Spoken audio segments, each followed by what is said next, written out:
Rossiyaning Amur viloyati Svobodniy shahrida O'zbekiston fuqarolari ishtirokida ommaviy hibsga olishlarga olib kelgan voqea yuz berdi. Viloyat sudlari matbuot xizmati ma'lumotlariga ko'ra, 25-may kuni maktab stadionida 10 dan ortiq erkak o'rtasida mojaro kelib chiqqan va bu janjalga aylangan. Barcha ishtirokchilar politsiya xodimlari tomonidan hibsga olingan.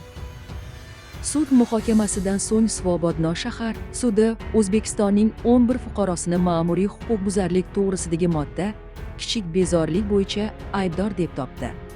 Sud qaroriga ko'ra, ulardan ikkitasi 12 sutka, qolganlari 14 sutka muddatga ma'muriy qamoqqa olingan. Yengillashtiruvchi holatlar orasida aybni tan olish va ba'zi ishtirokchilarning pushaymonligi bor. Bir guruh shaxslar tomonidan huquqbuzarlik sodir etilganligi og'irlashtiruvchi omil bo'ldi.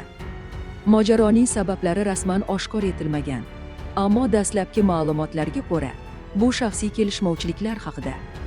Hodisa ijtimoiy tarmoqlarda shov-shuvga sabab bo'ldi va o'zbek diasporasida munozaralarga sabab bo'ldi. Qo'shimcha choralar ko'riladimi yoki yo'qmi? Rasmiylar hali xabar berishmadi.